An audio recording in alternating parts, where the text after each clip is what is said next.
안녕하십니까? 지혜의 숲을 거니는 시간입니다. 우리는 왜 스스로 만든 생각의 감옥에 갇혀 괴로워할까요? 왜 나의 주장이, 나의 신념이 옳다고 고집하며 다른 이들과 갈등을 빚고 스스로를 힘들게 만들까요? 오늘은 우리의 마음을 얽어매는 이 단단한 껍질을 부수고 보다 자유롭고 평화로운 삶으로 나아가는 길에 대한 고대의 지혜를 함께 나눠보고자 합니다. 이 이야기가 당신의 마음에 작은 울림을 준다면 이 지혜를 주변의 소중한 이들과 함께 나눠주시는 것은 어떨까요? 그것이야말로 지혜를 나누는 가장 아름다운 보시가 될 것입니다. 저희 채널을 구독하시면 이처럼 삶을 성찰하는 깊이 있는 이야기들을 계속해서 만나보실 수 있습니다. 여러분의 마음에 언제나 평화가 깃들기를 기원하며 오늘의 이야기를 시작하겠습니다. 옛 성인공자는 평생 4가지를 끊어냄으로써 삶의 지표로 삼았다고 논어에 기록되어 있습니다. 이를 사무절이라 합니다. 첫째는 무에, 사사로운 뜻을 두지 않는다는 것입니다. 이는 우리가 어떤 사람이나 사물을 대할 때 미리 판단하거나 선입견을 갖지 않는다는 뜻입니다. 마치 맑고 투명한 유리창을 통해 세상을 보듯 열린 마음으로 상대를 있는 그대로 바라보는 것입니다. 우리는 우리도 모르게 저 사람은 이럴 것이다, 이 상황은 분명 이렇게 될 것이다라며 미리 재단하고 추측합니다. 그러나 그러한 선입견은 물속에 잠긴 막대를 볼 때처럼 실제를 굴절시켜 왜곡된 모습으로 보게 만듭니다. 공자는 바로 이 의도와 선입견의 장막을 걷어내려 평생 노력했던 것입니다. 둘째는 무필, 반드시 그러리라고 단정 짓지 않는다는 것입니다.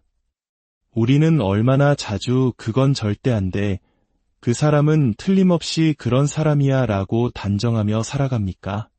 공자는 세상에 절대적인 것은 없다고 보았습니다. 어제의 진리가 오늘 바뀔 수 있고 작년의 내 생각이 내년에 달라질 수 있음을 인정한 것입니다. 절대적인 신념에 사로잡히는 순간 우리의 눈과 귀는 닫히게 됩니다. 아무리 더 나은 길이 보이고 더 지혜로운 말이 들려도 이미 스스로 쌓아올린 확신이라는 벽에 갇혀 외면하게 됩니다. 이것은 마치 콘크리트로 집을 지어 스스로를 가두는 것과 같습니다. 무필의 지혜는 언제나 더 나은 해석이 존재할 수 있다는 가능성의 문을 활짝 열어두는 것입니다. 내 생각이 옳다고 믿으면서도 겸허하게 당신의 생각은 어떻습니까? 라고 물을 수 있는 여유, 그것이 바로 무필의 마음입니다. 셋째는 무고, 융통성 없이 고집 부리지 않는다는 것입니다. 이는 앞선 무필과 비슷해 보이지만 새로운 것을 배우고 성장하는 태도와 깊이 관련됩니다. 낡은 생각, 과거의 방식에만 얽매여 고집을 부리면 우리는 더 이상 배울 수 없습니다. 새로운 지식과 경험을 받아들일 기회를 스스로 차단하는 것입니다. 특히 우리는 나이가 들어갈수록 자신이 평생 쌓아온 경험과 지식을 내려놓는 것을 두려워합니다. 그것을 포기하면 자신의 존재가 사라지는 것처럼 느끼기 때문입니다. 하지만 진실은 그 반대입니다. 낡은 고집을 붙들수록 삶은 경직되고 망가지며 그것을 내려놓을수록 우리는 더 유연하고 지혜롭게 살아갈 수 있습니다. 마지막 넷째는 무와, 나라는 생각에 얽매이지 않는다는 것입니다. 불교의 무아와는 그 깊이의 차이가 있지만 공자가 말한 무아는 나라는 자의식에 빠져 자신의 이익만을 추구하지 않는다는 뜻입니다. 나를 내세우고 나의 공을 주장하기보다 공동체 전체의 이익과 더 큰 진리를 위해 기꺼이 나를 내려놓는 자세입니다. 어떤 성과가 있을 때 그것을 혼자만의 공으로 독차지하는 것이 아니라 함께한 모든 이들에게 그 공을 나누는 마음이 바로 무아의 실천입니다. 이 4가지, 무애, 무필, 무고, 무아. 이것은 단순히 옛 성인의 고리타분한 가르침이 아닙니다. 이것은 편견과 단정, 고집과 아집이라는 우리를 괴롭히는 감정의 뿌리를 정확히 꿰뚫어보고 그것을 잘라내는 구체적인 방법입니다. 이러한 지혜는 놀랍게도 시다르타가 부처가 되는 과정에서도 그대로 드러납니다. 당시 인도의 수행자들 사이에는 반드시 지켜야 할 고행의 규칙들이 있었습니다. 목욕을 해서는 안 되고 손발톱을 깎아서도 안 되며 최소한의 음식으로 연명해야만 깨달음을 얻을 수 있다는 확고한 믿음, 즉 필과 고의 전통이 있었습니다. 시다르타 역시 처음에는 이 길을 따라 6년간의 혹독한 고행을 했습니다. 새가 머리에 집을 짓고 벌레들이 몸에 들끓어도 묵묵히 그 길을 따랐습니다. 그러나 그는 어느 순간 깨닫습니다. 이것은 길이 아니다. 그는 자리에서 일어나 네란자라 강으로 가 몸을 씻고 수자타가 바친 유미죽을 받아먹습니다. 그 순간 함께 수행하던 동료들은 그를 타락한 수행자라며 비난하고 모두 떠나갔습니다. 그들의 눈에는 시다르타가 오랜 전통과 반드시 그래야만 한다는 신념을 저버린 파괴승으로 보였기 때문입니다. 하지만 시다르타는 바로 그 반드시와 고집을 버림으로써 새로운 길을 열었습니다. 극단적인 고행과 극단적인 쾌락이라는 양극단을 모두 떠난 중도의 진리를 깨달은 것입니다. 깨달음이란 기존에 있던 수많은 신념, 관점, 주입된 생각이라는 두꺼운 얼음장을 깨고 나아가는 용기 있는 여정임을 몸소 보여주신 것입니다. 우리는 이 세상을 어떻게 인식하고 있을까요? 정월 대보름에 지불놀이를 하며 깡통을 맹렬히 돌리면 우리 눈에는 동그란 불의 고리, 즉 불원이 보입니다. 하지만 그 불의 고리는 실제하는 것일까요? 돌리기를 멈추는 순간 고리는 사라지고 하나의 불꽃만 남습니다. 불의 고리는 단지 현상일 뿐 그 실체는 없는 허상입니다. 부처님께서는 우리가 보고, 듣고, 믿고 있는 이 세상의 모든 것이 저 불의 고리와 같다고 말씀하셨습니다. 우리가 나라고 믿는 이 존재, 나의 생각, 나의 감정, 이 모든 것들이 실은 수많은 조건들이 잠시 모여 만들어낸 현상일 뿐 고정불변의 실체는 없다는 것입니다. 이것을 더욱 깊이 이해하기 위해 지금 우리가 앉아있는 이 건물을 한번 바라봅시다. 우리는 이 공간을 건물 또는 법당이라는 이름표를 붙여 인식합니다. 하지만 그 이름표를 잠시 떼어내고 그 본질을 파고 들어가 봅시다. 이 건물은 무엇으로 만들어졌습니까? 시멘트와 철근입니다. 시멘트는 무엇으로 만듭니까? 석회암입니다. 그렇다면 석회암은 어디서 왔을까요? 놀랍게도 석회암의 기원은 바다입니다. 수억 년 전 바닷속에 살았던 산호와 유공충 같은 작은 생명들의 껍데기, 즉 탄산칼슘이 쌓이고 굳어져 만들어진 것입니다. 그렇다면 이 건물은 바다와 연결되어 있지 않습니까? 이 건물의 벽 속에는 수억 년 전 바다의 기억과 그 속에서 살았던 무수한 생명의 흔적이 담겨 있는 것입니다. 우리가 피라미드를 볼 때 우리는 그저 거대한 돌무덤을 보는 것이 아닙니다. 우리는 바다에 살았던 작은 생명, 유공충이 만들어낸 위대한 창조물을 보고 있는 것입니다. 호주의 거대한 산맥 중에는 과거 바다였던 곳이 솟아올라 만들어진 산호 산맥도 있습니다. 우리는 산을 보면서 동시에 깊은 바다를 볼 수 있어야 합니다.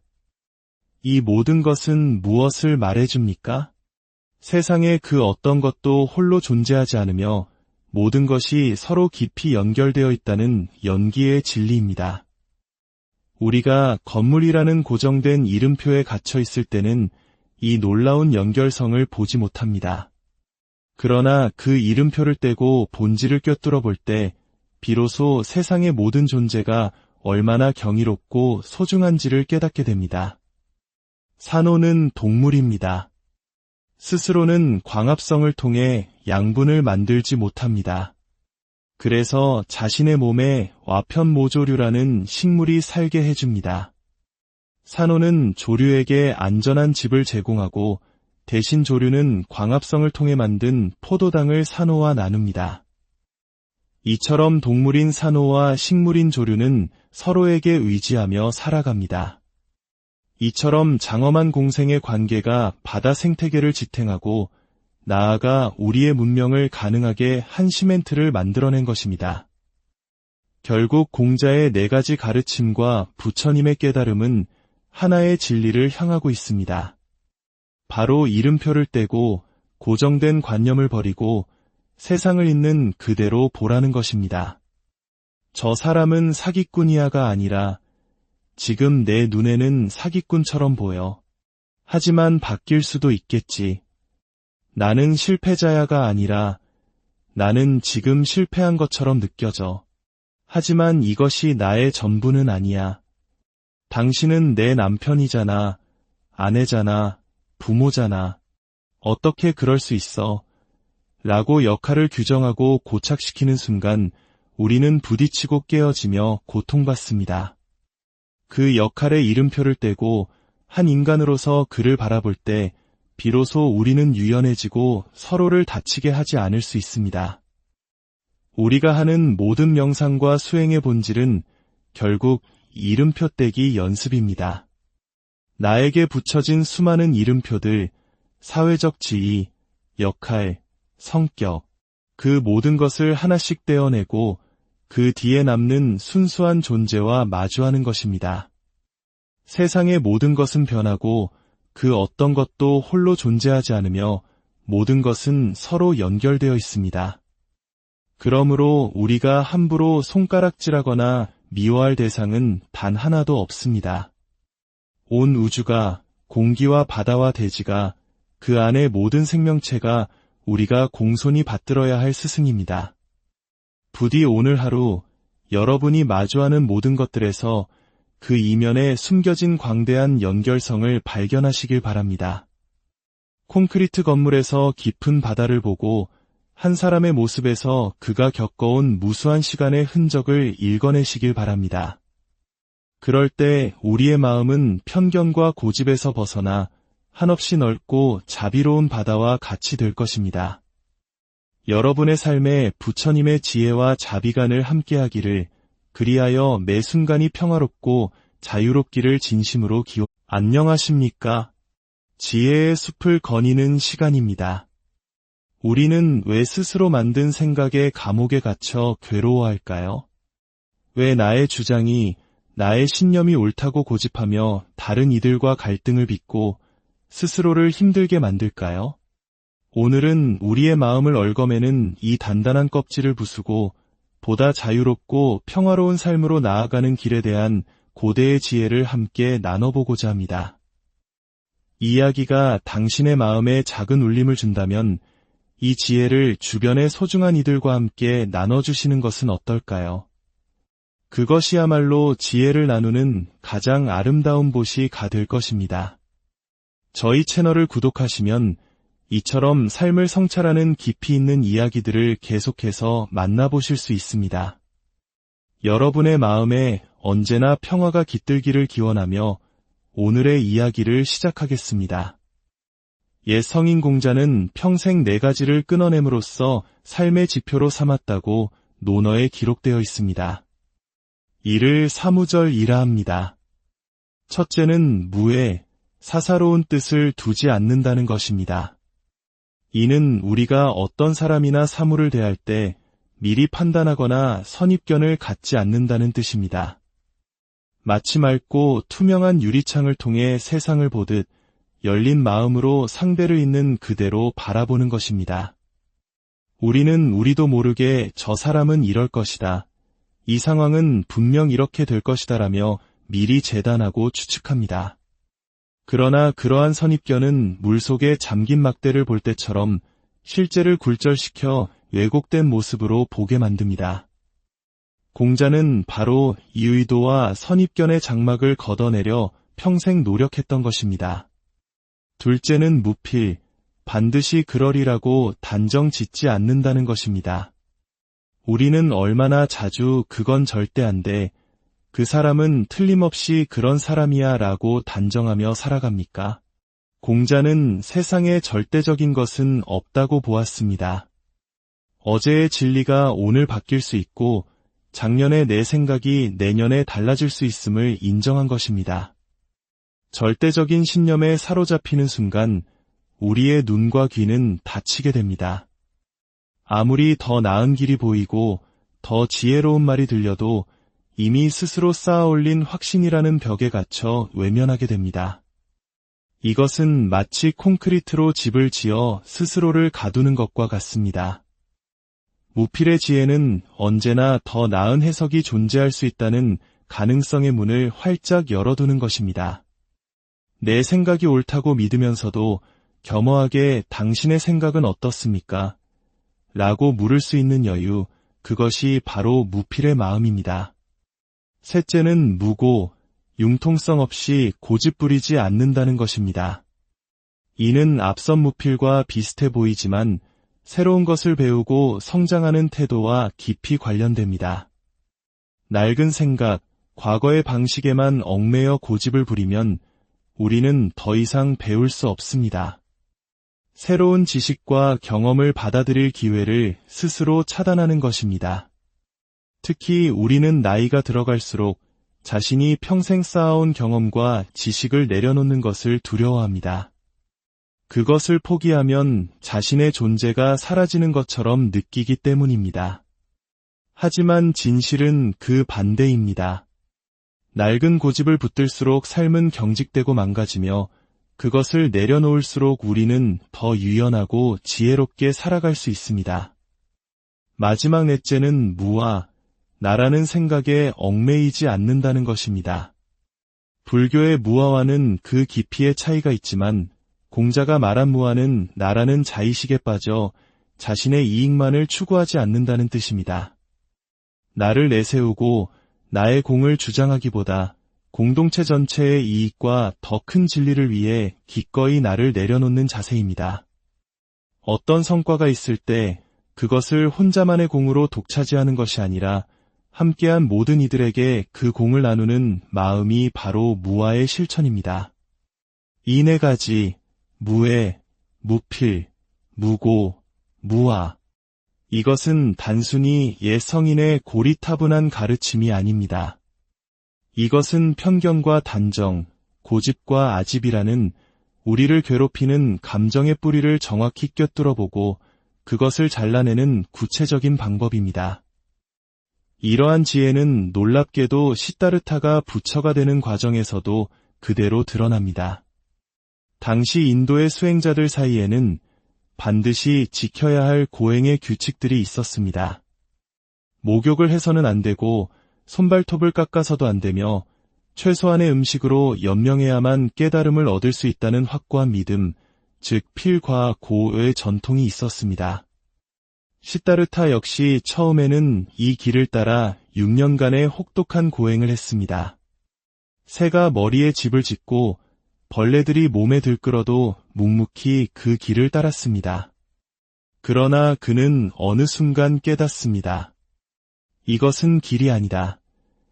그는 자리에서 일어나 네란자라 강으로 가 몸을 씻고 수자타가 바친 유미죽을 받아먹습니다.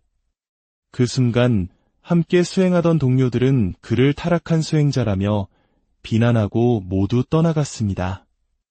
그들의 눈에는 시다르타가 오랜 전통과 반드시 그래야만 한다는 신념을 저버린 파괴승으로 보였기 때문입니다. 하지만 시다르타는 바로 그 반드시와 고집을 버림으로써 새로운 길을 열었습니다. 극단적인 고행과 극단적인 쾌락이라는 양극단을 모두 떠난 중도의 진리를 깨달은 것입니다. 깨달음이란 기존에 있던 수많은 신념, 관점, 주입된 생각이라는 두꺼운 얼음장을 깨고 나아가는 용기 있는 여정임을 몸소 보여주신 것입니다. 우리는 이 세상을 어떻게 인식하고 있을까요? 정월 대보름에 지불놀이를 하며 깡통을 맹렬히 돌리면 우리 눈에는 동그란 불의 고리, 즉 불원이 보입니다. 하지만 그 불의 고리는 실제하는 것일까요? 돌리기를 멈추는 순간 고리는 사라지고 하나의 불꽃만 남습니다. 불의 고리는 단지 현상일 뿐 그 실체는 없는 허상입니다. 부처님께서는 우리가 보고 듣고 믿고 있는 이 세상의 모든 것이 저 불의 고리와 같다고 말씀하셨습니다. 우리가 나라고 믿는 이 존재, 나의 생각, 나의 감정, 이 모든 것들이 실은 수많은 조건들이 잠시 모여 만들어낸 현상일 뿐 고정불변의 실체는 없다는 것입니다. 이것을 더욱 깊이 이해하기 위해 지금 우리가 앉아있는 이 건물을 한번 바라봅시다. 우리는 이 공간을 건물 또는 법당이라는 이름표를 붙여 인식합니다. 하지만 그 이름표를 잠시 떼어내고 그 본질을 파고 들어가 봅시다. 이 건물은 무엇으로 만들어졌습니까? 시멘트와 철근입니다. 시멘트는 무엇으로 만듭니까? 석회암입니다. 그렇다면 석회암은 어디서 왔을까요? 놀랍게도 석회암의 기원은 바다입니다. 수억 년 전 바닷속에 살았던 산호와 유공충 같은 작은 생명들의 껍데기, 즉 탄산칼슘이 쌓이고 굳어져 만들어진 것입니다. 그렇다면 이 건물은 바다와 연결되어 있지 않습니까? 이 건물의 벽 속에는 수억 년 전 바다의 기억과 그 속에서 살았던 무수한 생명의 흔적이 담겨 있는 것입니다. 우리가 피라미드를 볼 때 우리는 그저 거대한 돌무덤을 보는 것이 아닙니다. 우리는 바다에 살았던 작은 생명, 유공충이 만들어낸 위대한 창조물을 보고 있는 것입니다. 호주의 거대한 산맥 중에는 과거 바다였던 곳이 솟아올라 만들어진 산호 산맥도 있습니다. 우리는 산을 보면서 동시에 깊은 바다를 볼 수 있어야 합니다. 이 모든 것은 무엇을 말해줍니까? 세상의 그 어떤 것도 홀로 존재하지 않으며 모든 것이 서로 깊이 연결되어 있다는 연기의 진리입니다. 우리가 건물이라는 고정된 이름표에 갇혀 있을 때는 이 놀라운 연결성을 보지 못합니다. 그러나 그 이름표를 떼고 본질을 꿰뚫어 볼 때 비로소 세상의 모든 존재가 얼마나 경이롭고 소중한지를 깨닫게 됩니다. 산호는 동물입니다. 스스로는 광합성을 통해 양분을 만들지 못합니다. 그래서 자신의 몸에 와편모조류라는 식물이 살게 해줍니다. 산호는 조류에게 안전한 집을 제공하고 대신 조류는 광합성을 통해 만든 포도당을 산호와 나눕니다. 이처럼 동물인 산호와 식물인 조류는 서로에게 의지하며 살아갑니다. 이처럼 장엄한 공생의 관계가 바다 생태계를 지탱하고 나아가 우리의 문명을 가능하게 한 시멘트를 만들어낸 것입니다. 결국 공자의 4가지 가르침과 부처님의 깨달음은 하나의 진리를 향하고 있습니다. 바로 이름표를 떼고 고정된 관념을 버리고 세상을 있는 그대로 보라는 것입니다. 저 사람은 사기꾼이야가 아니라 지금 내 눈에는 사기꾼처럼 보여. 하지만 바뀔 수도 있겠지. 나는 실패자야가 아니라 나는 지금 실패한 것처럼 느껴져. 하지만 이것이 나의 전부는 아니야. 당신은 내 남편이잖아, 아내잖아, 부모잖아. 어떻게 그럴 수 있어? 라고 역할을 규정하고 고착시키는 순간 우리는 부딪히고 깨어지며 고통받습니다. 그 역할의 이름표를 떼고 한 인간으로서 그를 바라볼 때 비로소 우리는 유연해지고 서로를 다치게 하지 않을 수 있습니다. 우리가 하는 모든 명상과 수행의 본질은 결국 이름표 떼기 연습입니다. 나에게 붙여진 수많은 이름표들, 사회적 지위, 역할, 성격, 그 모든 것을 하나씩 떼어내고 그 뒤에 남는 순수한 존재와 마주하는 것입니다. 세상의 모든 것은 변하고 그 어떤 것도 홀로 존재하지 않으며 모든 것은 서로 연결되어 있습니다. 그러므로 우리가 함부로 손가락질하거나 미워할 대상은 단 하나도 없습니다. 온 우주가, 공기와 바다와 대지가, 그 안의 모든 생명체가 우리가 공손히 받들어야 할 스승입니다. 부디 오늘 하루 여러분이 마주하는 모든 것들에서 그 이면에 숨겨진 광대한 연결성을 발견하시길 바랍니다. 콘크리트 건물에서 깊은 바다를 보고 한 사람의 모습에서 그가 겪어온 무수한 시간의 흔적을 읽어내시길 바랍니다. 그럴 때 우리의 마음은 편견과 고집에서 벗어나 한없이 넓고 자비로운 바다와 같이 될 것입니다. 여러분의 삶에 부처님의 지혜와 자비가 늘 함께하기를, 그리하여 매 순간이 평화롭고 자유롭기를 진심으로 안녕하십니까? 지혜의 숲을 거니는 시간입니다. 우리는 왜 스스로 만든 생각의 감옥에 갇혀 괴로워할까요? 왜 나의 주장이, 나의 신념이 옳다고 고집하며 다른 이들과 갈등을 빚고 스스로를 힘들게 만들까요? 오늘은 우리의 마음을 얽어매는 이 단단한 껍질을 부수고 보다 자유롭고 평화로운 삶으로 나아가는 길에 대한 고대의 지혜를 함께 나눠보고자 합니다. 이 이야기가 당신의 마음에 작은 울림을 준다면 이 지혜를 주변의 소중한 이들과 함께 나눠주시는 것은 어떨까요? 그것이야말로 지혜를 나누는 가장 아름다운 보시가 될 것입니다. 저희 채널을 구독하시면 이처럼 삶을 성찰하는 깊이 있는 이야기들을 계속해서 만나보실 수 있습니다.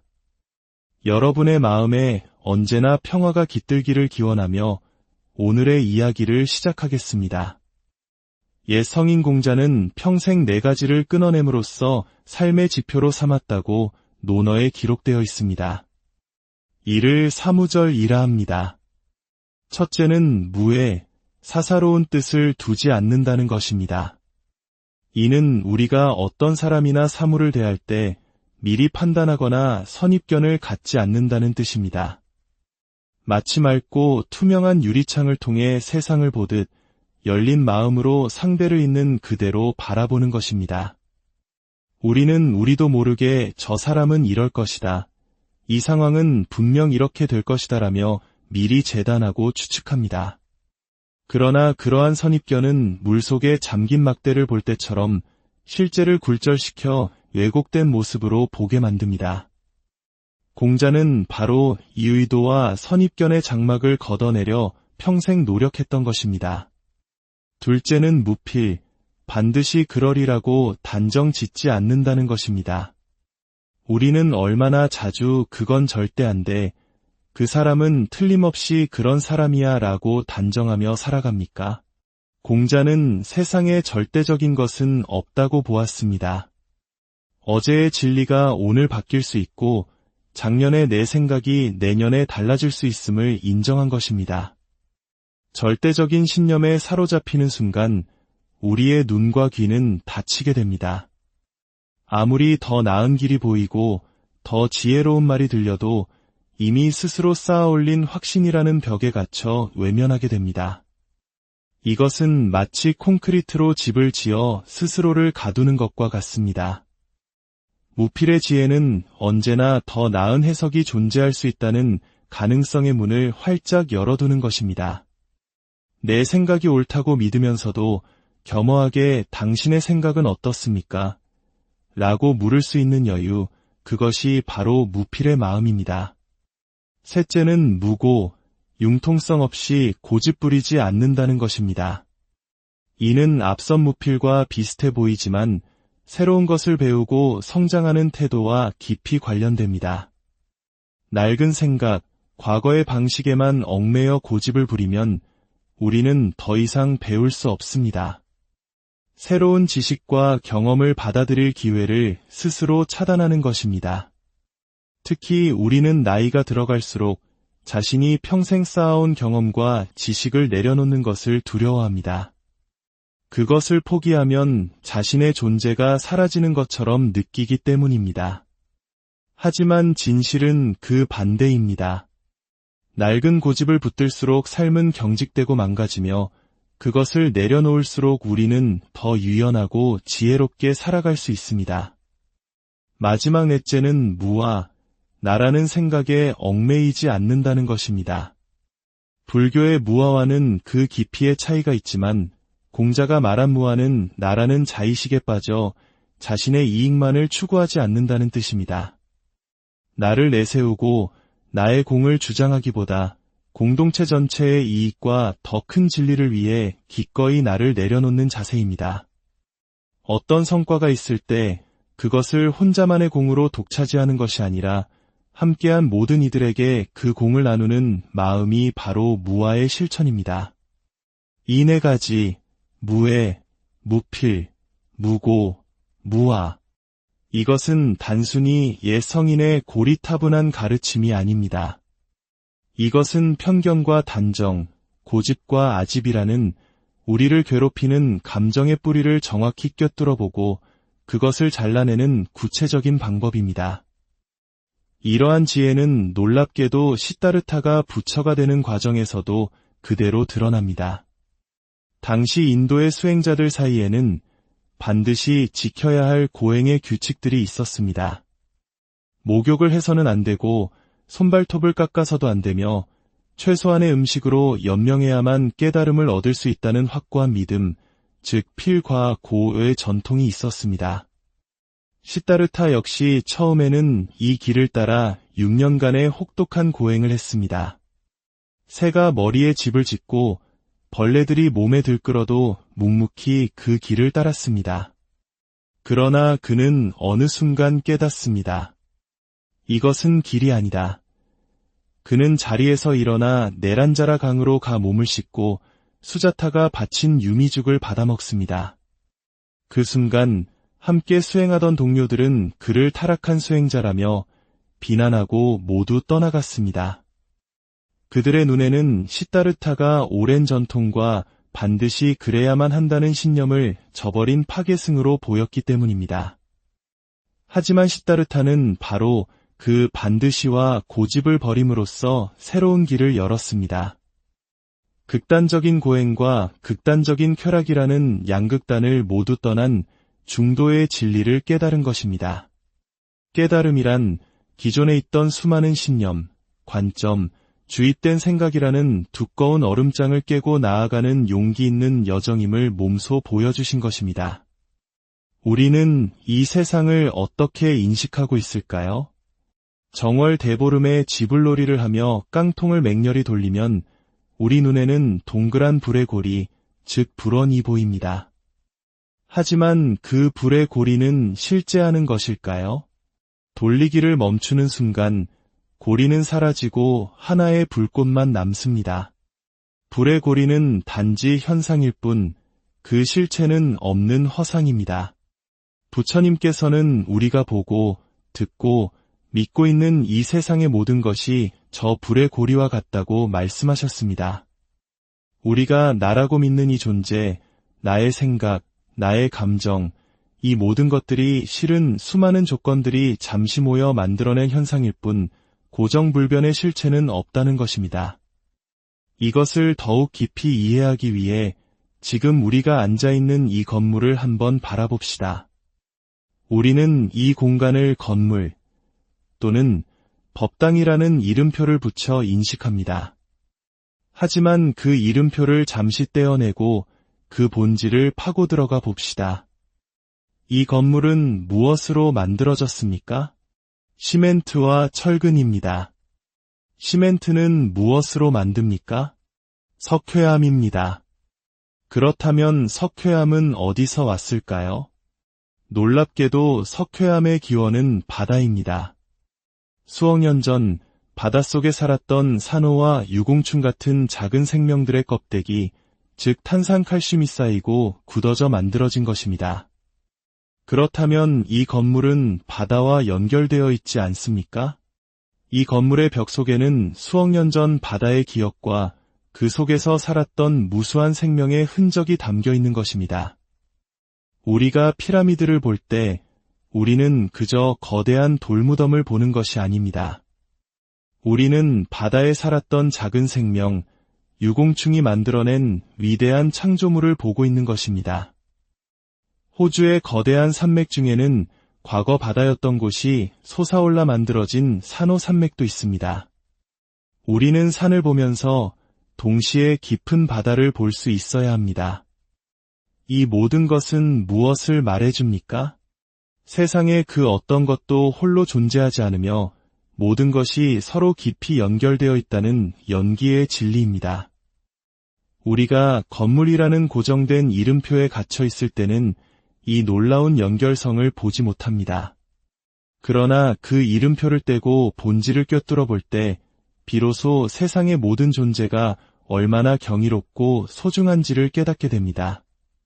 산호는 동물입니다. 스스로는 광합성을 통해 양분을 만들지 못합니다.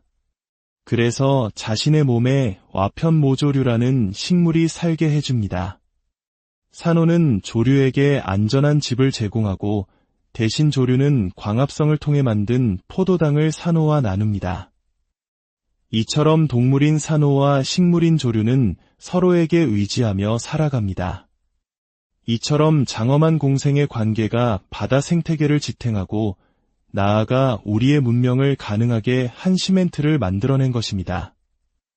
결국 공자의 4가지 가르침과 부처님의 깨달음은 하나의 진리를 향하고 있습니다. 바로 이름표를 떼고 고정된 관념을 버리고 세상을 있는 그대로 보라는 것입니다. 저 사람은 사기꾼이야가 아니라 지금 내 눈에는 사기꾼처럼 보여. 하지만 바뀔 수도 있겠지. 나는 실패자야가 아니라 나는 지금 실패한 것처럼 느껴져. 하지만 이것이 나의 전부는 아니야. 당신은 내 남편이잖아, 아내잖아, 부모잖아. 어떻게 그럴 수 있어? 라고 역할을 규정하고 고착시키는 순간 우리는 부딪히고 깨어지며 고통받습니다. 그 역할의 이름표를 떼고 한 인간으로서 그를 바라볼 때 비로소 우리는 유연해지고 서로를 다치게 하지 않을 수 있습니다. 우리가 하는 모든 명상과 수행의 본질은 결국 이름표 떼기 연습입니다. 나에게 붙여진 수많은 이름표들, 사회적 지위, 역할, 성격, 그 모든 것을 하나씩 떼어내고 그 뒤에 남는 순수한 존재와 마주하는 것입니다. 세상의 모든 것은 변하고 그 어떤 것도 홀로 존재하지 않으며 모든 것은 서로 연결되어 있습니다. 그러므로 우리가 함부로 손가락질하거나 미워할 대상은 단 하나도 없습니다. 온 우주가, 공기와 바다와 대지가, 그 안의 모든 생명체가 우리가 공손히 받들어야 할 스승입니다. 부디 오늘 하루 여러분이 마주하는 모든 것들에서 그 이면에 숨겨진 광대한 연결성을 발견하시길 바랍니다. 콘크리트 건물에서 깊은 바다를 보고 한 사람의 모습에서 그가 겪어온 무수한 시간의 흔적을 읽어내시길 바랍니다. 그럴 때 우리의 마음은 편견과 고집에서 벗어나 한없이 넓고 자비로운 바다와 같이 될 것입니다. 여러분의 삶에 부처님의 지혜와 자비간을 함께하기를, 그리하여 매 순간이 평화롭고 자유롭기를 진심으로 안녕하십니까? 지혜의 숲을 거니는 시간입니다. 우리는 왜 스스로 만든 생각의 감옥에 갇혀 괴로워할까요? 왜 나의 주장이, 나의 신념이 옳다고 고집하며 다른 이들과 갈등을 빚고 스스로를 힘들게 만들까요? 오늘은 우리의 마음을 얽어매는 이 단단한 껍질을 부수고 보다 자유롭고 평화로운 삶으로 나아가는 길에 대한 고대의 지혜를 함께 나눠보고자 합니다. 이 이야기가 당신의 마음에 작은 울림을 준다면 이 지혜를 주변의 소중한 이들과 함께 나눠주시는 것은 어떨까요? 그것이야말로 지혜를 나누는 가장 아름다운 보시가 될 것입니다. 저희 채널을 구독하시면 이처럼 삶을 성찰하는 깊이 있는 이야기들을 계속해서 만나보실 수 있습니다.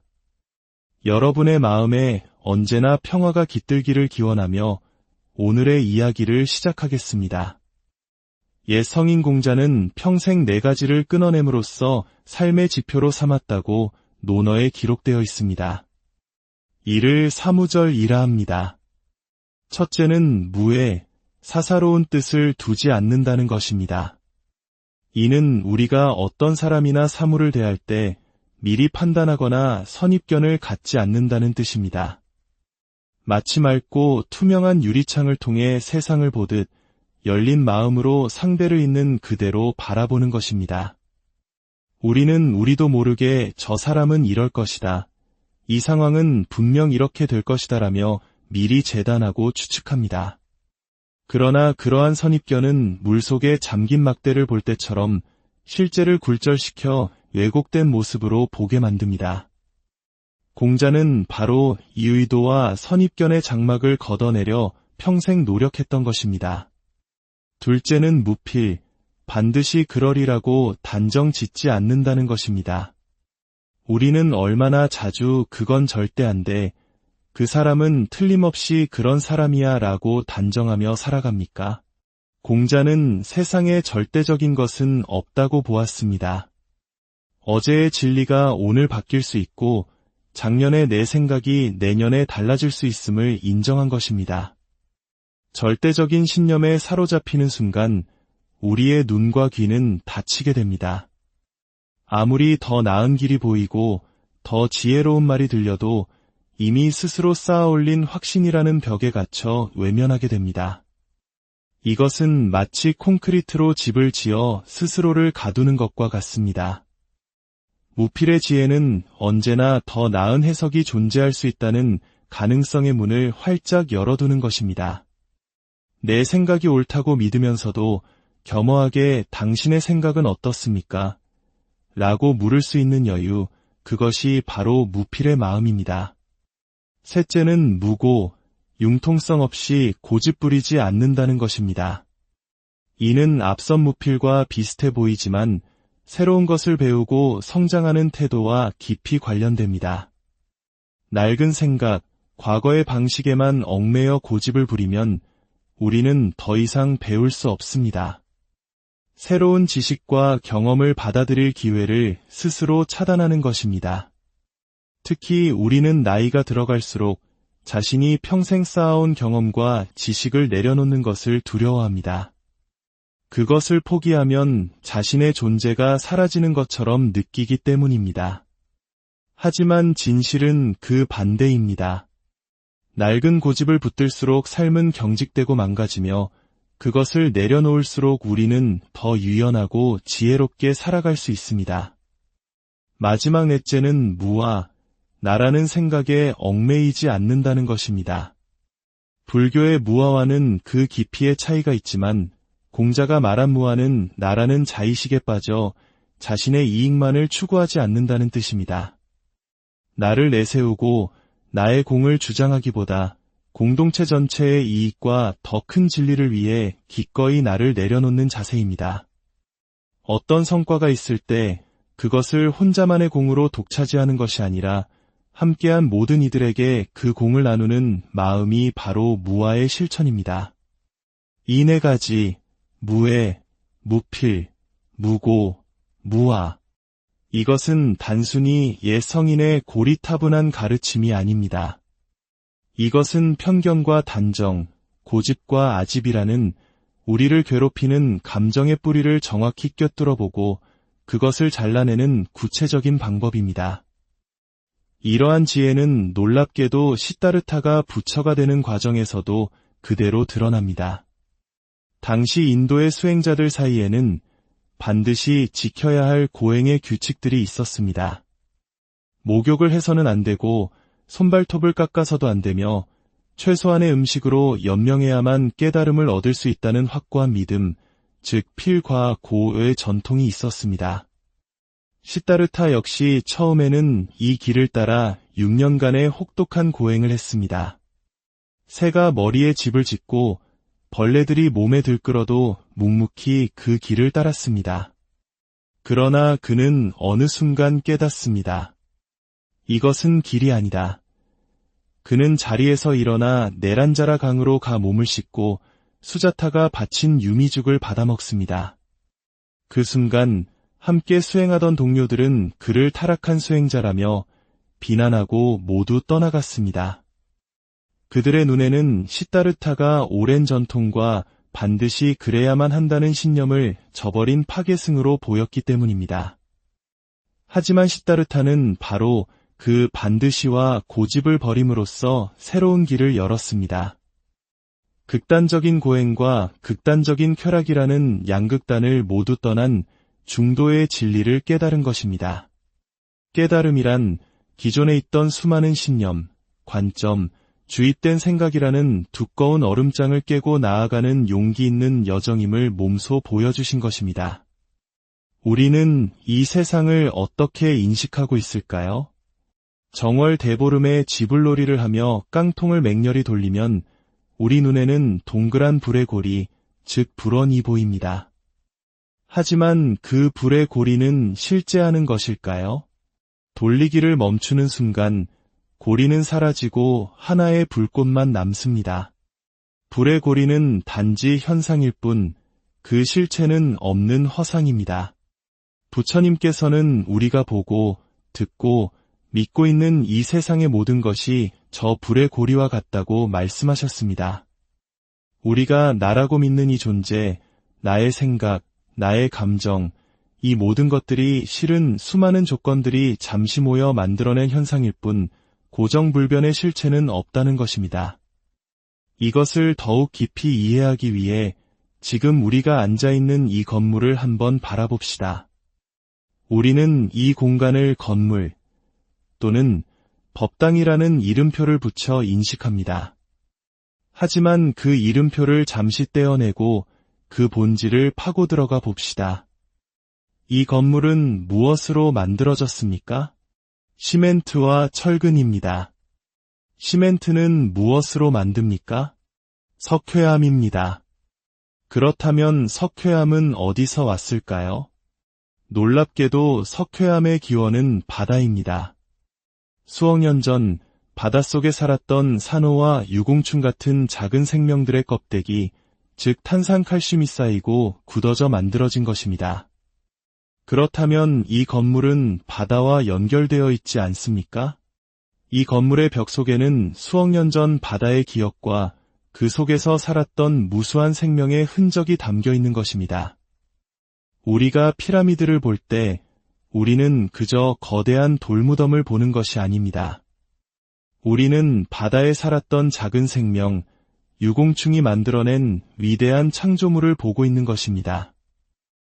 호주의 거대한 산맥 중에는 과거 바다였던 곳이 솟아올라 만들어진 산호 산맥도 있습니다. 우리는 산을 보면서 동시에 깊은 바다를 볼 수 있어야 합니다. 이 모든 것은 무엇을 말해줍니까? 세상의 그 어떤 것도 홀로 존재하지 않으며 모든 것이 서로 깊이 연결되어 있다는 연기의 진리입니다. 우리가 건물이라는 고정된 이름표에 갇혀 있을 때는 이 놀라운 연결성을 보지 못합니다. 그러나 그 이름표를 떼고 본질을 꿰뚫어 볼 때 비로소 세상의 모든 존재가 얼마나 경이롭고 소중한지를 깨닫게 됩니다. 산호는 동물입니다. 스스로는 광합성을 통해 양분을 만들지 못합니다. 그래서 자신의 몸에 와편모조류라는 식물이 살게 해줍니다. 산호는 조류에게 안전한 집을 제공하고 대신 조류는 광합성을 통해 만든 포도당을 산호와 나눕니다. 이처럼 동물인 산호와 식물인 조류는 서로에게 의지하며 살아갑니다. 이처럼 장엄한 공생의 관계가 바다 생태계를 지탱하고 나아가 우리의 문명을 가능하게 한 시멘트를 만들어낸 것입니다. 결국 공자의 4가지 가르침과 부처님의 깨달음은 하나의 진리를 향하고 있습니다. 바로 이름표를 떼고 고정된 관념을 버리고 세상을 있는 그대로 보라는 것입니다. 저 사람은 사기꾼이야가 아니라 지금 내 눈에는 사기꾼처럼 보여. 하지만 바뀔 수도 있겠지. 나는 실패자야가 아니라 나는 지금 실패한 것처럼 느껴져.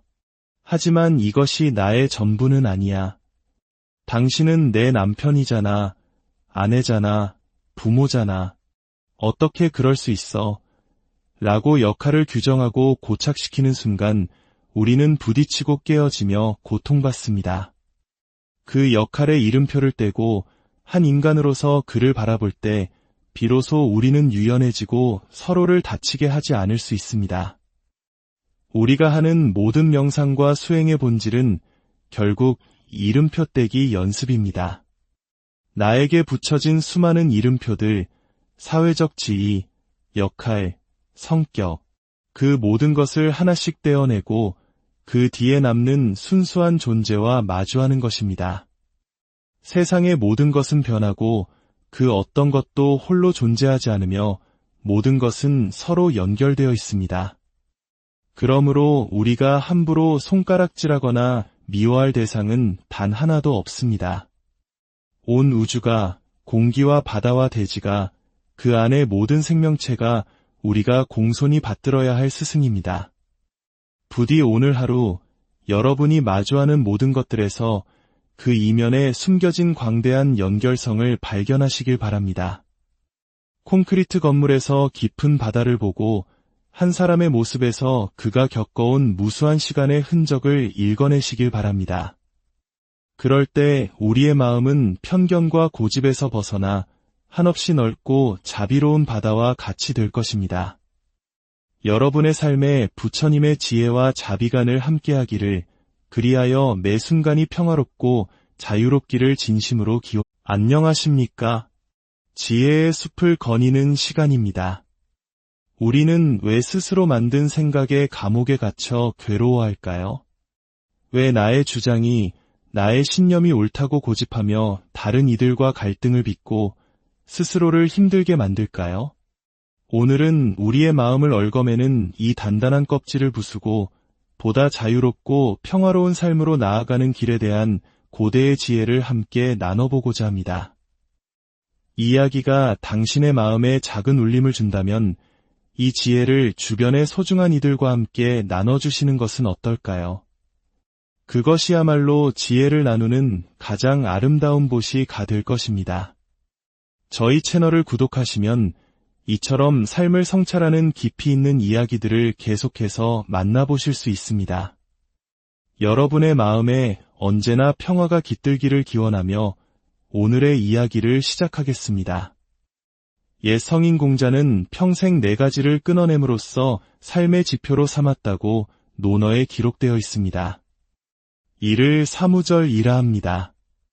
첫째는 무에, 사사로운 뜻을 두지 않는다는 것입니다. 이는 우리가 어떤 사람이나 사물을 대할 때 미리 판단하거나 선입견을 갖지 않는다는 뜻입니다. 마치 맑고 투명한 유리창을 통해 세상을 보듯 열린 마음으로 상대를 있는 그대로 바라보는 것입니다. 우리는 우리도 모르게 저 사람은 이럴 것이다, 이 상황은 분명 이렇게 될 것이다라며 미리 재단하고 추측합니다. 그러나 그러한 선입견은 물속에 잠긴 막대를 볼 때처럼 실제를 굴절시켜 왜곡된 모습으로 보게 만듭니다. 공자는 바로 이 의도와 선입견의 장막을 걷어내려 평생 노력했던 것입니다. 둘째는 무필, 반드시 그러리라고 단정 짓지 않는다는 것입니다. 우리는 얼마나 자주 그건 절대 안 돼, 그 사람은 틀림없이 그런 사람이야 라고 단정하며 살아갑니까? 공자는 세상에 절대적인 것은 없다고 보았습니다. 어제의 진리가 오늘 바뀔 수 있고 작년의 내 생각이 내년에 달라질 수 있음을 인정한 것입니다. 절대적인 신념에 사로잡히는 순간 우리의 눈과 귀는 닫히게 됩니다.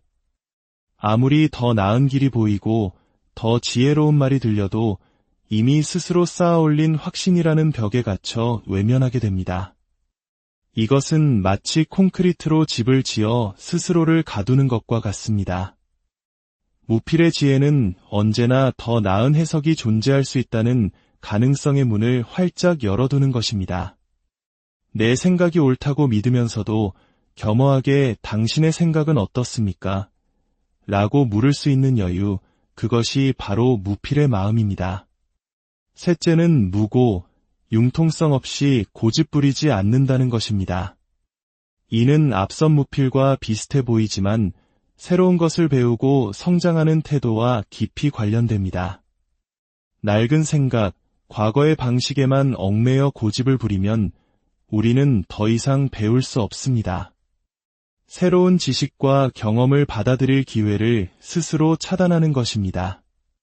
특히 우리는 나이가 들어갈수록 자신이 평생 쌓아온 경험과 지식을 내려놓는 것을 두려워합니다. 그것을 포기하면 자신의 존재가 사라지는 것처럼 느끼기 때문입니다. 하지만 진실은 그 반대입니다. 낡은 고집을 붙들수록 삶은 경직되고 망가지며 그것을 내려놓을수록 우리는 더 유연하고 지혜롭게 살아갈 수 있습니다. 마지막 넷째는 무와 나라는 생각에 얽매이지 않는다는 것입니다. 불교의 무아와는 그 깊이의 차이가 있지만 공자가 말한 무아는 나라는 자의식에 빠져 자신의 이익만을 추구하지 않는다는 뜻입니다. 나를 내세우고 나의 공을 주장하기보다 공동체 전체의 이익과 더 큰 진리를 위해 기꺼이 나를 내려놓는 자세입니다.